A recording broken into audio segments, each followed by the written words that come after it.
तो hey guys, welcome back to the new another video. तो ये वीडियो एक हॉरर वीडियो है, कोई गेमिंग वीडियो नहीं है। और अगर आपको इस वीडियो को बेटर एक्सपीरियंस चाहिए तो आप हेडफोन यूज़ करो। और ये एक फ़ैन मेड वीडियो है। मैं जिस यूट्यूबर की ये वीडियो है उसका नाम तो नहीं बताऊंगा, आपको उसका नाम अपने कमेंट सेक्शन में लिखना है कि ये कौन से यूट्यूबर की आवाज़ है। और अगर आपके साथ ऐसे कोई हॉरर एक्सपीरियंस या हॉरर एक्टिविटी हुई है तो आप मुझे कमेंट सेक्शन में बता सकते हैं, मैं उसे अपनी वीडियो में ज़रूर कवर करूँगा। और चलिए बिना देरी के ये वीडियो शुरू करते हैं। हम अपनी पूरी जिंदगी में बहुत बार ऐसी ऐसी बातें सुनते हैं जिन पर हम कभी यकीन ही नहीं कर पाते। यकीन भी कैसे कर लें, जब तक अपनी आंखों से देखेंगे नहीं यकीन आएगा ही नहीं। बातें जैसे कि भूत प्रेत, चुड़ैल, भटकती आत्माओं की बातें, ये बातें खतरनाक, दिल दहला देने वाली, साथ ही साथ बचकानी और बेतुकी लगती हैं। पहले तो सुन के बड़ा डर लगता है, थोड़े टाइम बाद ऐसा लगता है बनाई गई बातें हैं, क्योंकि जब हमने देखा नहीं तो मान कैसे ले। शायद मैं अपने गांव में इकलौता ऐसा बंदा था जिन्हें इन बातों से कोई फर्क नहीं पड़ता था। जब भी मेरे सामने कोई भूत प्रेतों की बातें करता था या फिर अपने आप पे कोई बीती हुई कहानी बताता था, मैं उन पर हंस देता था, मजाक उड़ाता था उनका कि कितना डरपोक आदमी है तू, जो चीज़ है ही नहीं उनसे डरता फिरता है। और आखिरी में उनसे मुझे सिर्फ एक ही बात सुनने को मिलती थी, जिस दिन तू देखेगा ना पूरा शरीर कांप उठेगा। और मैं इस बात को यूं ही मजाक में लेकर अपनी जिंदगी वापस जीने लग जाता था। दुनिया भर के लोग न जाने कैसी कैसी खतरनाक कहानियां सुनाते गए, इतनी डरावनी कि कई बार तो रोंगटे खड़े हो गए। लेकिन कोई भी समझदार इंसान इन कहानियों पे तब यकीन करेगा जब वो ऐसा कुछ असल जिंदगी में देखे। जब भी मैं ऐसी कोई कहानी सुनता था तो वो सुनने के बाद हमेशा मेरे मन में एक ख्याल आता था कि मेरे साथ ऐसा कभी कुछ क्यों नहीं होता, मेरे सामने ऐसी कोई दिल दहला देने वाली चीज क्यों नहीं आती। उस टाइम शायद जिंदगी ने मेरी बात सुन ली, क्योंकि मैं एक ऐसा बंदा था जब तक कोई चीज ना देख लूं मुझे यकीन नहीं आएगा। तब मुझे जिंदगी गली के उस मोड़ पर ले गई जहां पर मैंने वो देखा जिसे देखकर आंखें फटी रह गई। ये हादसा मेरी जिंदगी के ऐसे हादसों में से एक है जिसे मैं कभी भुला नहीं पाऊंगा। मैं बहुत मजाक उड़ाता था चुड़ैल भूत प्रेतों का, हंसता रहता था ऐसे लोगों पे जो ऐसी कहानियां सुनाते थे। शायद इसीलिए जिंदगी ने मेरी मुलाकात उससे करा दी।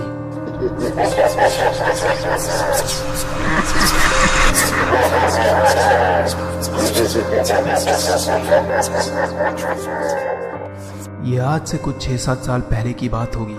हमारी गर्मियों की छुट्टियां चल रही थी, इसीलिए मेरी मम्मी ने बोला कि हम लोग कुछ टाइम के लिए मेरे मामा के घर पर रहने जाएंगे। इस बात से मैं बहुत खुश हुआ, क्योंकि मेरे मामा का लड़का और मैं बहुत अच्छे दोस्त थे।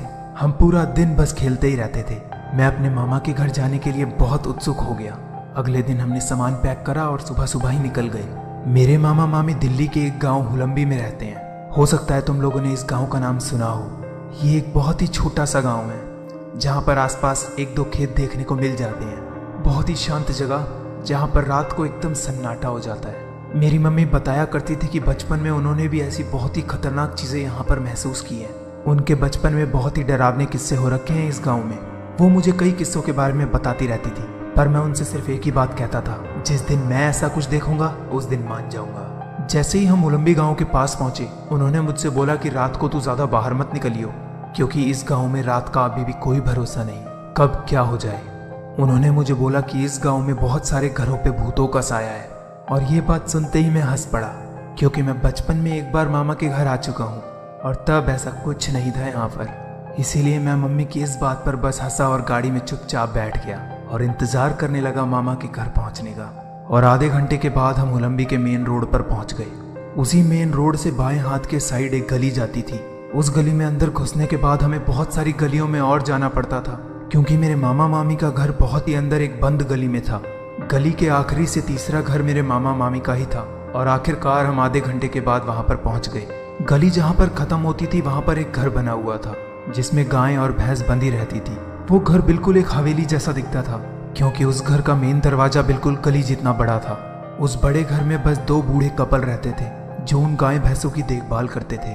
मामा मामी के घर पहुंचने के बाद हम लोग चाय नाश्ता करने लगे, और उसी टाइम मामा मामी ने हमें वो बात बताना शुरू करा जिस बारे में मम्मी ने मुझे कार में बताया था। मामा मामी ने मुझे बताया कि रात को 7 बजे के बाद निकलना खतरनाक है। मैंने तभी मामा मामी को रोककर बोला कि मुझे इससे कोई फर्क नहीं पड़ता, मैं ये बातें सुन सुनकर पक चुका था। उन्होंने मुझे बोला कि तू ऐसा इसलिए बोल रहा है क्योंकि तू जानता नहीं है यहाँ पर 1 साल पहले क्या हुआ है। मैंने तभी मामा मामी से पूछा क्या हुआ है। तब उन्होंने मुझे बताना शुरू करा। उन्होंने मुझे बताया कि उनके पड़ोस में जो एक घर छोड़ के घर है उसमें एक परिवार रहता था जिसमें रोज पति पत्नी के बीच में आनाकानी चलती रहती थी। बहुत बार उनके बीच में हाथापाई भी हुई। लड़ाई का कारण ये था कि उसका पति बहुत शराब पीता था और घर में आके अपने बच्चों को और पत्नी को मारता था। इस कारण से पत्नी बहुत परेशान थी और रोज घर में लड़ाई करती रहती थी। कुछ महीनों तक तो ऐसा ही चला, लेकिन फिर एक दिन उसकी पत्नी इतना परेशान हो गई कि उसने अपने आप पर पेट्रोल डालकर आग लगा दी।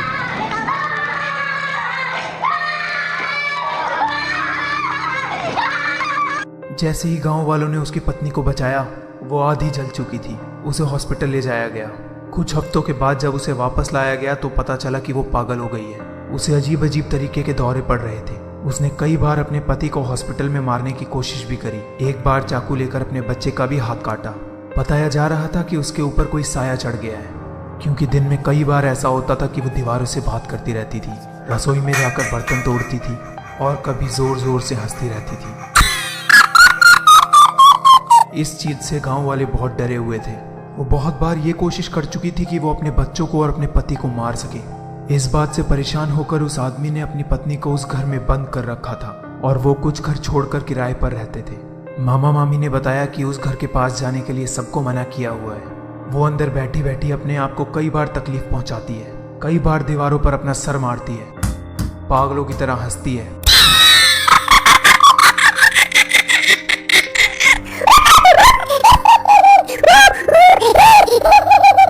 चिल्लाती है। जब उसे गेट के नीचे से रोज खाना दिया जाता है तो वो आधा खाना खाती है और जो आधा खाना बचता है उस पर वो खून लगाकर बाहर फेंक देती है। पिछले 1 साल से बस यही हो रहा है। किसी ने वो गेट खोलकर उसे देखने की कोशिश भी नहीं करी।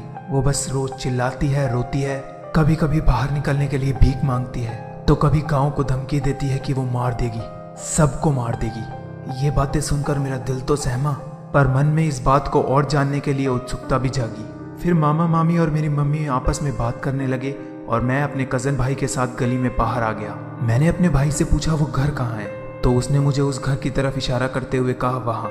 वो घर गली का बिल्कुल आखिरी घर था। मैंने अपने भाई से पूछा जो हवेली जैसे घर में 2 अंकल आंटी रहते हैं उन्हें डर नहीं लगता?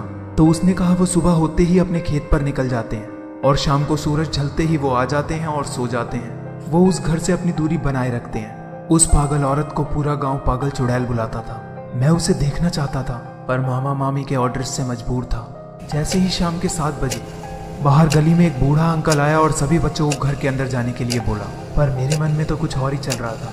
मैंने अपने भाई से बोला कि हम लोग उस घर की खिड़की के अंदर झांक कर आएंगे और पता लगा कर आएंगे कि उसके अंदर है क्या। वो डर गया और मना करने लगा। फिर मैं उसका मजाक उड़ाने लगा तो वो भी अपने आप को साबित करने के लिए मान गया। हमने तय करा जब गली में कोई नहीं होगा तभी जाएंगे, क्योंकि अगर किसी ने पकड़ लिया तो बहुत मार पड़ेगी घर पर। रात के 8 बजते ही सारी गलियों की लाइटें जल गई। उस पागल बुढ़िया के घर के सामने एक खंबा लगा हुआ था जिसकी लाइट उस घर पे पूरी रोशनी मारती थी। बाहर से तो वो घर पूरा चमकता था लेकिन अंदर की लाइटें सारी बंद। जब हम उस खिड़की के पास गए तो हमने दीवार से सुनने की कोशिश करी। तब हमें ऐसी आवाज आई जैसे कोई बॉल को दीवार पर मार रहा हो।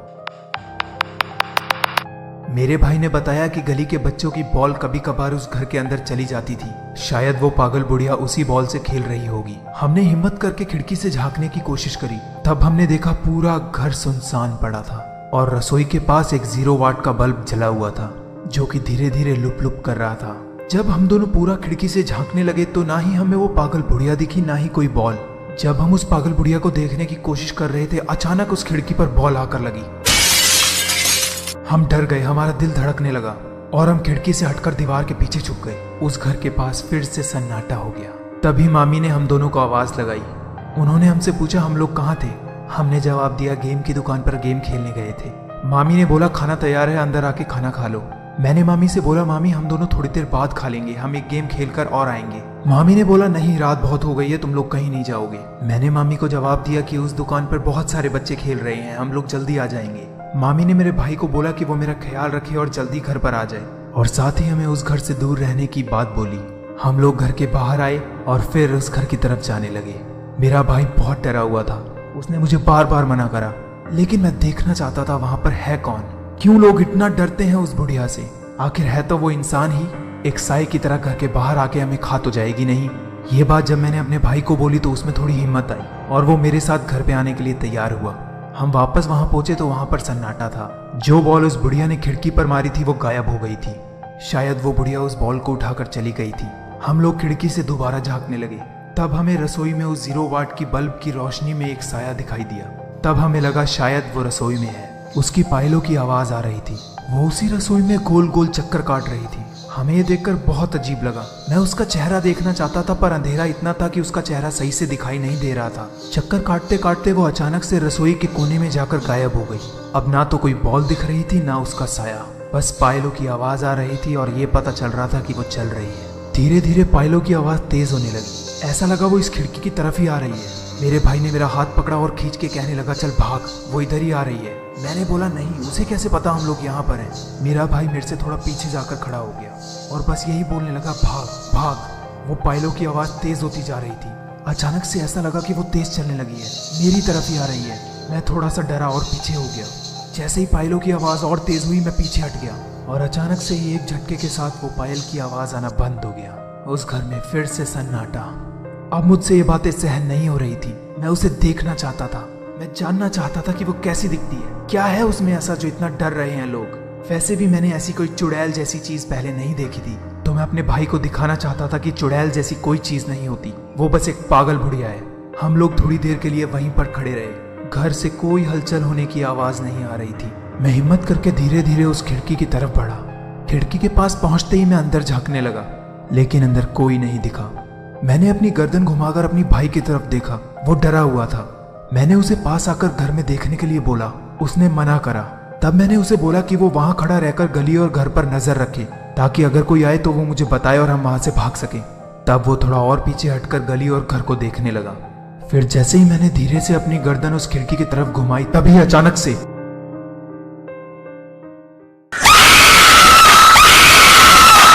इतनी तेजी से चीखते हुए वो पागल बुढ़िया अचानक से खिड़की पर मेरी आंखों के सामने आ गई और उसने मेरा हाथ पकड़ लिया। मैं डर गया। मैं उसके हाथ पे मुक्के मारने लगा, पीछे की साइड धक्का देने लगा। मैंने वापस पलटकर अपने भाई को मदद के लिए बुलाया। जैसे ही उसने उस बुढ़िया को देखा वो डर गया, रोने लगा, चिल्लाने लगा। उसे देखकर मैं भी बहुत डर गया, मैं भी चिल्लाने लगा। अचानक से उसने मेरा हाथ छोड़ दिया और पीछे की साइड धक्का देके मुझे नीचे गिरा दिया। वो बुढ़िया उसी खिड़की से मुझे घूरने लगी। उसकी आंखें बिल्कुल लाल थी, पूरा चेहरा जला हुआ था, उसके हाथ एकदम काले पड़ गए थे और उसने मुझसे धमकी देते हुए बोला कि चला जा यहाँ से वरना मार दूंगी तुझे। और धीरे धीरे वो पीछे होकर अंधेरे में गायब हो गई।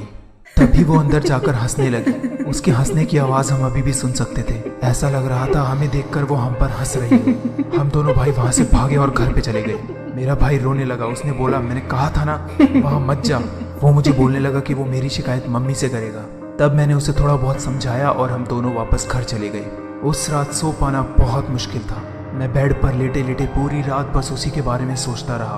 दिल धड़कता रहा, डर लगता रहा। ऐसी ऐसी आवाजें हो रही थी, ऐसा लग रहा था वो हमारे आसपास ही है। सोते सोते गेट में से ऐसी आवाज आती थी जैसे किसी ने दस्तक दी है। कोई गेट पर है जो गेट खटखटा रहा है। जैसे ही सुबह हुई मैं और मेरा भाई वापस बाहर गए और दूर से ही उस खिड़की में झांकने लगे। सुबह के टाइम सूरज की वजह से थोड़ी बहुत रोशनी उस खिड़की में जाती थी। हमने देखा कि वो बुढ़िया रसोई के बाहर कुर्सी पर बैठी है। उसका चेहरा बालों से पूरा ढका हुआ था। 1 साल से नाखून ना काटने की वजह से उसके हाथों के नाखून बहुत बड़े थे और वो अपनी गर्दन को बहुत तेजी से हिला रही थी। ये देखकर हम वापस अंदर आ गए। मैंने अंदर जाके मामा मामी से पूछा कि वो उस बुढ़िया को पागल खाने क्यों नहीं भेज देते। तो मामी ने मुझसे पूछा, तू वहां गया था क्या? मैंने मना करते हुए दोबारा यही सवाल पूछा। तो मामा मामी ने बताया कि हॉस्पिटल वाले इसे लेने आए थे, लेकिन उसके पति ने इसे जाने नहीं दिया। उसके पति ने बोला किसी को इससे कोई खतरा नहीं है क्योंकि मैंने घर में इसे बंद कर रखा है और वो इसे खाना पानी भी रोज देता है, तो इसीलिए ये इस कमरे में ही बंद है। उस रात के बाद हम दोनों भाइयों का खेलना कूदना तो जैसे बंद ही हो गया था। हम बस घर के बाहर बैठकर उस खिड़की पर नजर टिकाए रहते थे। वो बुढ़िया 1-2 बार इधर उधर घूमते हुए दिखती थी और फिर गायब हो जाती थी। हम दोपहर में ऐसे ही घर के बाहर बैठकर उसकी गेट की तरफ देख रहे थे। तभी अचानक से उसका पति उसके लिए एक प्लेट में खाना लेकर बाहर आया। हम उसे देखने लगे। वो आदमी उस गेट के पास पहुंचा और उसने गेट के नीचे से वो खाने की थाली आगे सरका दी और उसने नाम लेके बोला, विद्या खाना खा ले। तभी अंदर से चीखने चिल्लाने की आवाजें आने लगी। वो अंदर से चिल्लाकर उस आदमी को कहने लगी कि तू यहाँ से चला जा वरना मार दूंगी तुझे। थोड़ी देर बाद वो थाली दीवार पर पटकने की आवाज आई। और उसके बाद वो बुढ़िया अचानक से चिल्लाई और उसने वो प्लेट की थाली वापस गेट के वहां से नीचे बाहर फेंक दी। उस प्लेट पर खून लगा हुआ था। ऐसा लगा जैसे उसने अपने आप को तकलीफ देकर वो खून उस प्लेट में डाला है। वो आदमी वापस अपने घर पे जाने लगा और वो बुढ़िया वापस अंदर हंसने लगी। उसकी हंसी इतनी डरावनी थी कि हमारा दिल सहम जाता था और हम वापस अंदर चले गए। इस रात हमारी थोड़ी सी भी हिम्मत नहीं हुई घर के बाहर जाने की।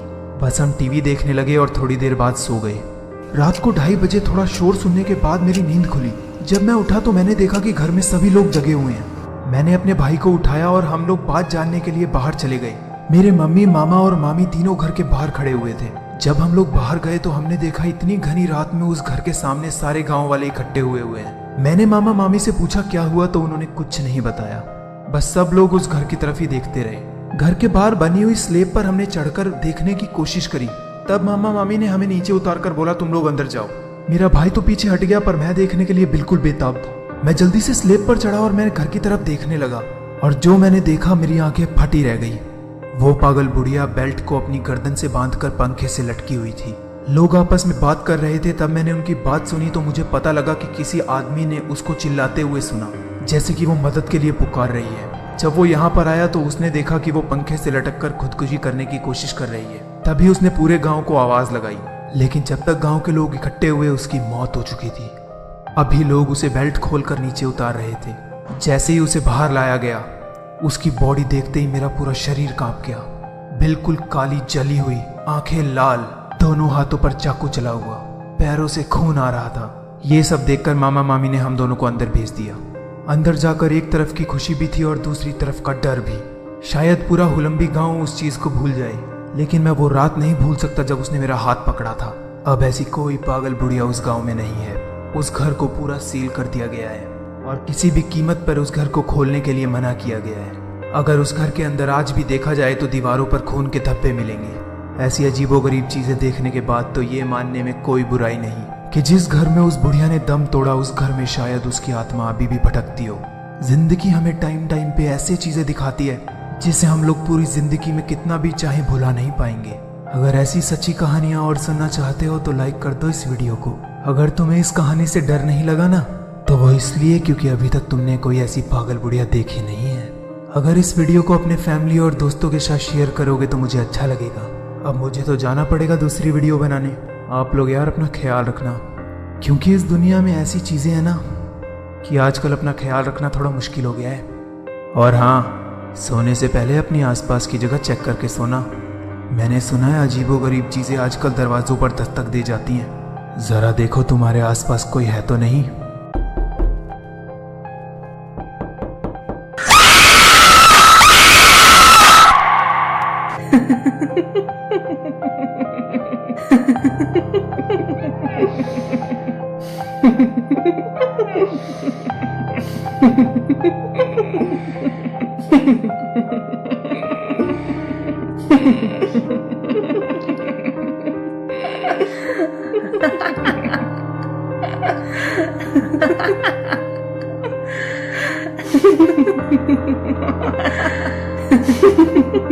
Ha ha ha ha.